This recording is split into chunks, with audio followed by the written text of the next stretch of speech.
제시카 윤 목사님은 원래 불교 집안이었으나 3번의 주님의 만남으로 그녀의 삶에 커다란 방향 전환이 있었습니다.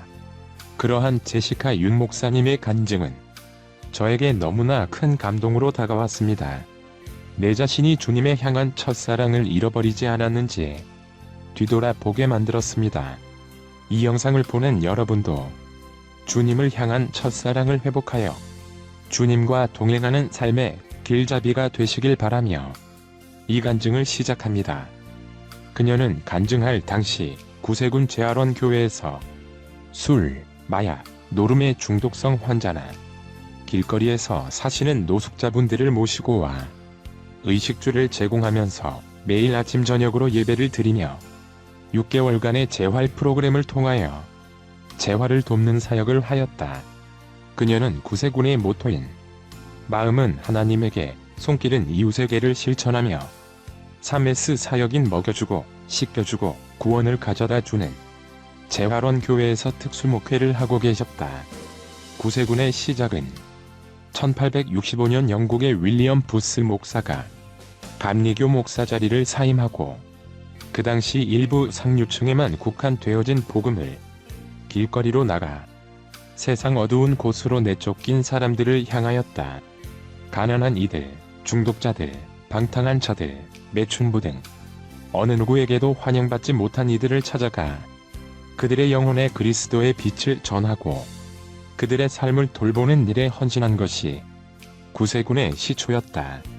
저는 본래 불교 가정에서 태어났습니다. 그래서 모태신앙이라는 말을 들으면 부러웠습니다. 그러나 1984년 8월 3일 성령 세례를 통한 역사로 제가 주님을 영접했습니다. 저희 가정이 이민 오고 난 다음 고달픈 교포 생활은 교회를 중심으로 만남이 이루어지기에 예수님을 접할 수 있는 기회가 생겼습니다. 제가 이사를 오니 제 이웃의 한 자매님이 샌디에고에서 저를 직접 찾아와서 점심을 초대하였고 그 후 점심을 3번 정도 함께 했습니다. 3번째 점심에 초대되었을 때 그 자매님은 나에게 사실은 어디에 있는 교회에서 오늘 밤 부흥회를 하는데 오시겠습니까? 그렇게 얘기를 하였다. 갑자기 왜? 하면서 망설여졌다. 지금까지 교회라면 크리스마스나 부활절 때 이민생활 외로워 또래 친구를 만나기 위해 한두 번 참여한 것이 전부였다. 하나님을 만나기 위해 참여한 것은 아니었다. 그러나 점심 초대한 것에 거절할 수가 없어서 단 한 번도 가보지 않은 교회를 지도를 보고 찾아간 것은 순전히 인간적인 체면 때문이었다. 식사 대접을 잘 받았으니 미안한 마음에 참여한 것이다. 그래서 지금 생각해보면 전도를 하려면 잘 베풀어야 된다고 생각합니다. 주님을 위해 투자한 것은 헛되지 않기 때문입니다. 그때 저는 생각하기를 저녁 먹으러 초대할 때는 잘 오다가 부흥회를 초대하니 오지 않는다는 말 듣기 싫어서 차마 거절할 수 없어서 할 수 없이 밥값하려고 부흥회를 참여하게 되었습니다. 그런데 그날 밤 제 인생을 변화시킨 정말 놀라운 일이 일어났습니다. 부흥회에 참석하여 목사님의 설교를 듣는데 왠지 저를 빗대서 하시는 말씀처럼 들렸습니다.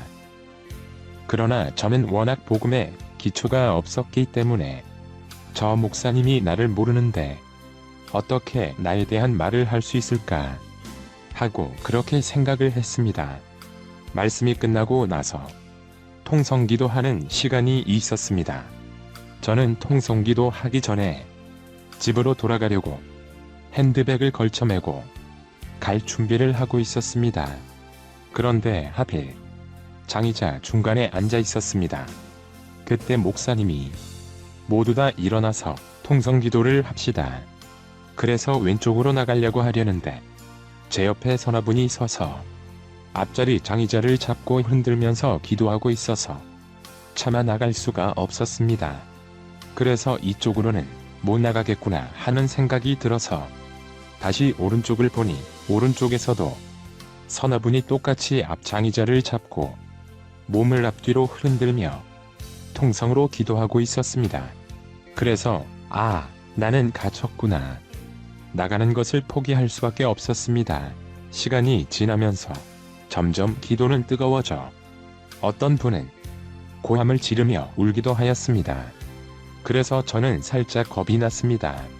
어떤 알 수 없는 힘이 있기는 있나 보다 하고, 그래서 교회 천장을 바라보면서 하나님께 기도가 아닌 말을 했습니다. 아직까지 기도를 어떻게 해야 하는지 몰랐기 때문이었습니다.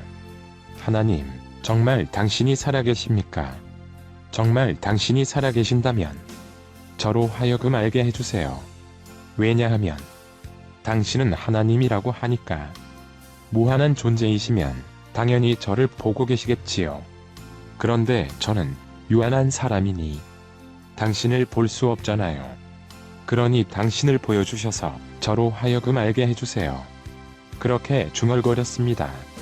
그렇게 마음을 담아 중얼거리고 있었는데 아무런 일이 일어나지 않았습니다. 그래서 좌우를 바라보니 왼손 오른손을 들고 기도하는 모습이 보였습니다.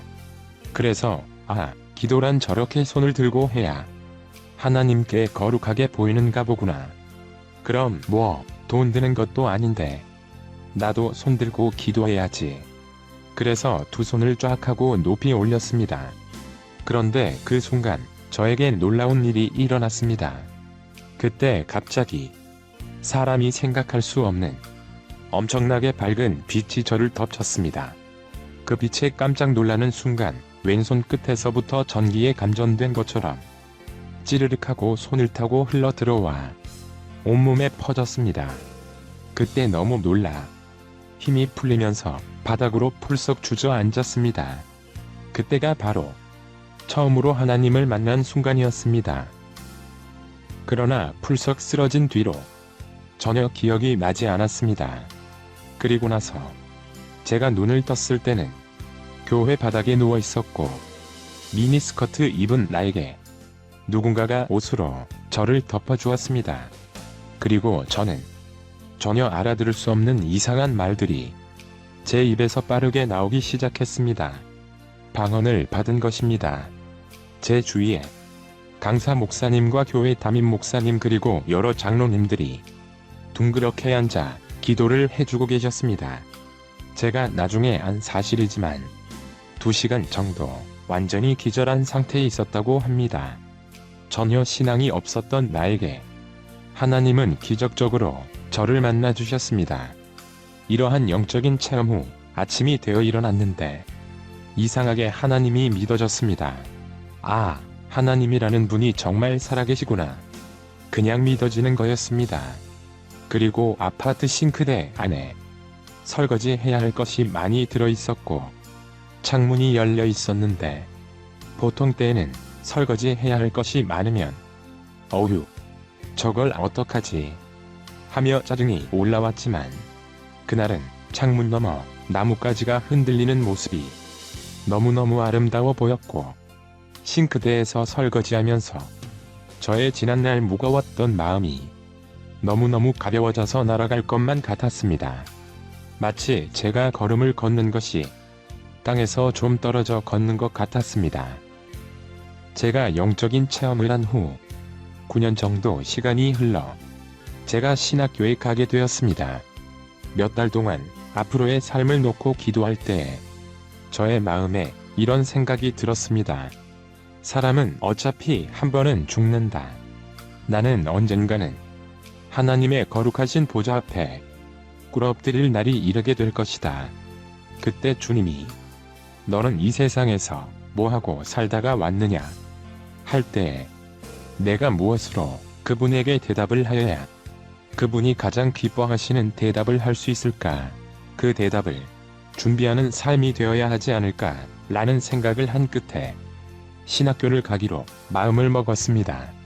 내가 신학교에 가서 정말 주님이 원하시고 기뻐하시는 양들을 말씀으로 제대로 먹이고 치는 그런 목자가 되자 하는 마음으로 신학교를 결심하게 되었습니다.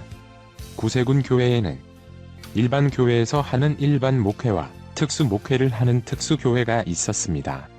저는 특수 목회를 선택했습니다.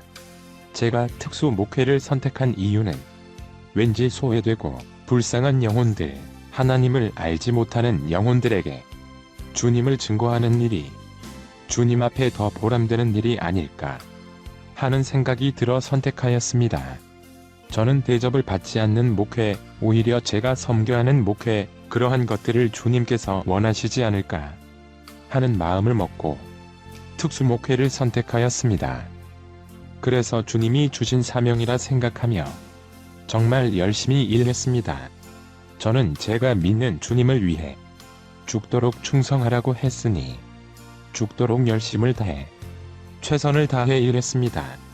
그야말로 죽으면 죽으리라. 쟁기를 잡고 뒤돌아 보지 않는다는 각오로 열심을 다해 일했습니다. 그렇게 일하다 보니 나도 모르게 일 중독자가 되어 있었습니다. 아침부터 밤까지 사역을 하고 정부의 보조 없이 재활원 교회 식구들을 돌보기 위해서는 피나게 일해야만 했던 여건들이었습니다. 그리고 그렇게 살아야만 참목자의 삶을 사는 것이라는 착각을 하고 있었습니다. 그러던 중 어느 수요일날, 그날도 점심도 거른 채 창고에서 열심히 일하다가 수요 예배를 드리기 위해 예배당을 향했습니다. 그때가 추운 겨울이었는데 구세군 정복을 입고 하이힐을 신고 걸어오는 도중에 주차장 근처에서 왼쪽 발을 앞으로 내딛는데 갑자기 아무런 감각이 없었습니다. 그래서 왜 이러지 하는 순간 왼쪽 다리에 마비가 오고 아무것도 느껴지지 않았습니다. 그러면서 하늘이 조금씩 하얗게 보이기 시작하더니 앞으로 오그라지기 시작했습니다. 그때 생각했습니다. 와, 이렇게 순교하는 거구나. 나는 이제 주님께 가는구나. 일하다가 주님께 가니까 저를 잘 받아주세요. 웰컴 투 헤븐 해주세요. 라고 생각했습니다.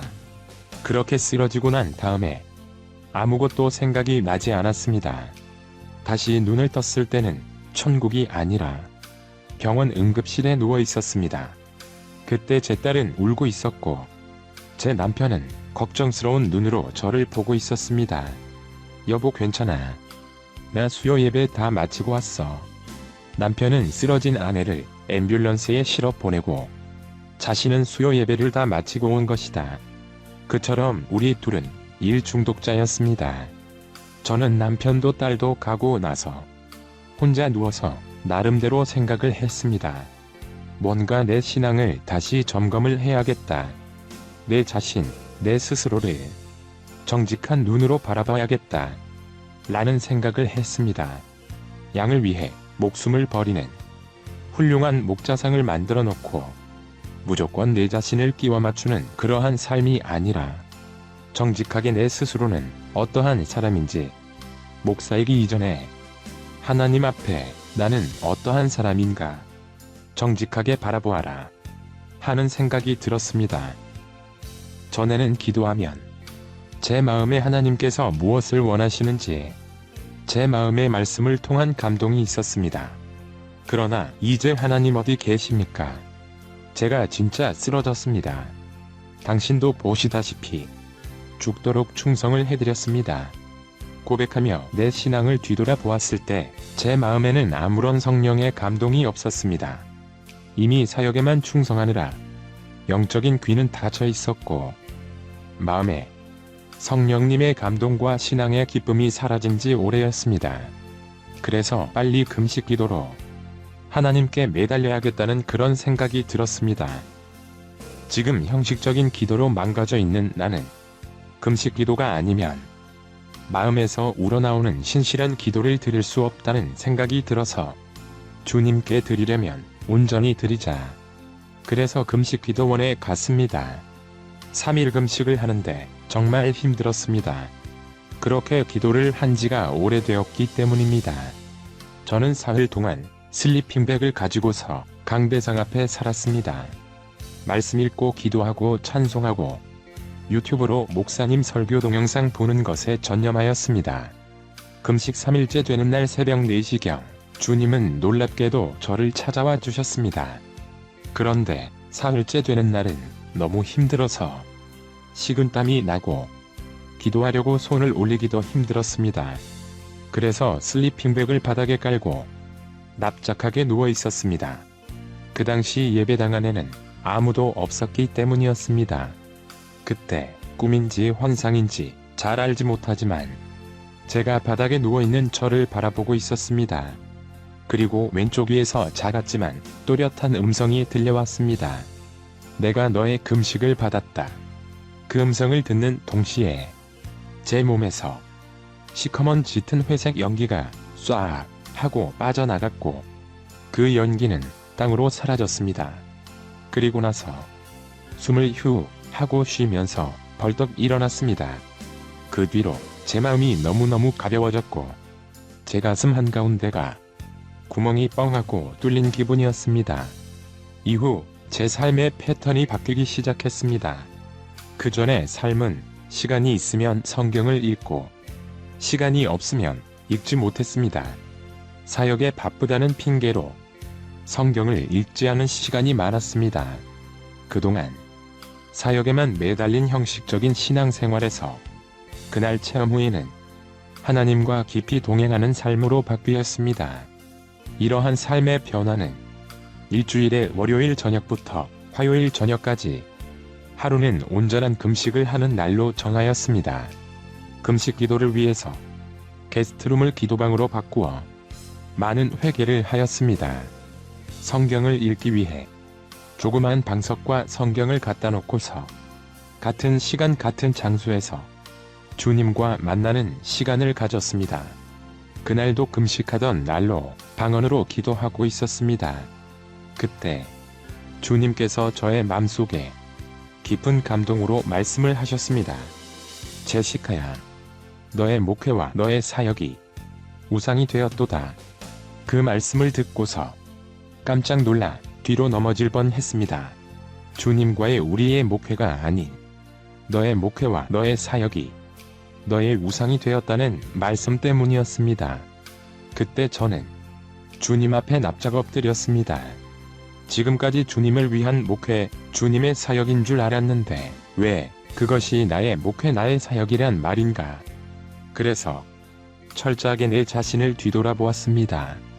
나는 정말 아침부터 밤까지 하루 16시간 일했는데 재활원 교회 운영하는데 수많은 돈이 필요했고 밤늦게까지 일해야만 교회가 운영될 수 있었습니다. 저는 그것이 주님을 위한 일이라고 생각했었습니다. 그러나 그러한 수고와 애씀은 재활원 교회 운영을 위한 몸부림일 뿐, 양들을 사랑하고 하나님을 진정으로 사랑하는 저의 첫사랑은 식어지고 잊혀진 지 오래된 메마른 사역, 형식적인 사역만 하고 있었습니다. 재활원 교회는 구세군에서 대형 교회에 속합니다. 저는 세상 사람들과 다른 목회자들 눈에는 잘나가는 목회자로 소문이 나 있었습니다. 그러나 그것은 주님 앞에 정말로 중요하지 않습니다. 정말 중요한 것은 하나님이 원하시는 사역인지 내가 하나님 앞에 정산을 하는 자세로 사역에 임하고 있는지 뒤돌아보는 것이 중요합니다. 그리고 사역을 앞세워서 자신의 영혼이 메말라 있으면 절대 안 됩니다. 교회 일이 아무리 바쁘더라도 기도와 말씀, 주님과의 영적인 대화 시간은 반드시 필요하고 그것이 먼저입니다. 그것을 빠뜨리고 다른 어떤 것을 한다 할지라도, 심지어 쓰러진다 할지라도 나의 사역이지 주님의 사역이 아니기에 아무런 소용이 없습니다. 5개월 정도 이어진 깊은 회개의 기도가 이어졌고 주님과의 처음 만났을 때 다정하게 속삭이던 주님의 음성들이 나에게 다가오기 시작했습니다. 그리고 제가 신앙의 태도를 바꾸게 된 결정적인 계기가 있었습니다. 그날도 금식하면서 주님 앞에 엎드려 무릎 꿇고 기도하였습니다. 그때 제 머릿속에 더럽고 추한 생각들, 하나님을 떠나 있으면서도 떠나 있는 줄 몰랐던 그 무식한 행동들이 너무나 부끄러웠기 때문에 머리를 감싸고 기도했습니다. 도저히 저의 추한 모습을 보여드릴 자신이 없었기 때문이었습니다. 그때 주님께서 저에게 음성을 들려주셨습니다. 사랑하는 자여, 진실한 사랑이 무엇인가? 라고 물으셨습니다. 그때 저는 곰곰이 생각해 보니 지금까지 진실한 사랑을 한 적도 받은 적도 없었습니다. 그래서 저의 대답은 딱 내저였습니다. 모릅니다. 그 외에 다른 말은 거짓이라고 생각했습니다. 그때 주님께서 나는 너에게 내 생명을 주었다. 너는 나에게 무엇을 주겠는가? 저는 주님께 어떠한 대답을 해야 할지 오랜 금식과 눈물과 통곡과 회개의 시간이 있었습니다. 그리고 나서 주님께 대답하기를 주님, 저는 당신을 위해서 제 생명을 드리겠습니다. 제 생명을 취하소서. 그랬더니 주님께서 다시 저에게 말씀하셨습니다. 내가 그리하겠고 내가 그 일을 이루리라. 그래서 내가 알았습니다. 내가 설령 그렇게 한다 할지라도 이것을 이루시는 이는 하나님이시구나. 하나님이 아니시면 내가 내 생명을 드린다고 할지라도 내 머리카락 하나라도 검거나 희게 할 수 있는 능력이 내게는 없구나. 오직 모든 것이 예수 그리스도를 통해서만 이것이 가능하구나 하고 깨달았습니다. 하나님 앞에 가장 중요한 것은 헌금을 많이 하고 열심히 사역하는 것이 중요한 것이 아니라 진실되게 하나님을 사랑하고 매일매일 하나님과 동행하는 삶이 중요합니다. 그것조차 우리의 힘으로 되는 것이 아니라 그리스도 안에서 모든 것이 가능하기에 철저히 주님을 의지하고 사는 것이 가장 기본적이면서도 가장 중요한 것입니다. 나는 지금 첫사랑을 잃어버리고 일만 남지는 않았는지 아니면 코로나로 주님과 멀어져 방황하고 있지 않는지 신앙의 여정 속에 자신을 뒤돌아보는 시간이 꼭 필요합니다. 저는 열심히 사역하고 신앙생활한다고 생각하지만 정말 주님이 제 옆에 계신지 제 뒤에 계신지 아니면 벌써 앞서 가버리셨는지 모를 때가 있습니다. 그러면 안 됩니다. 그때는 이미 첫사랑을 떨구어 버린 순간들입니다.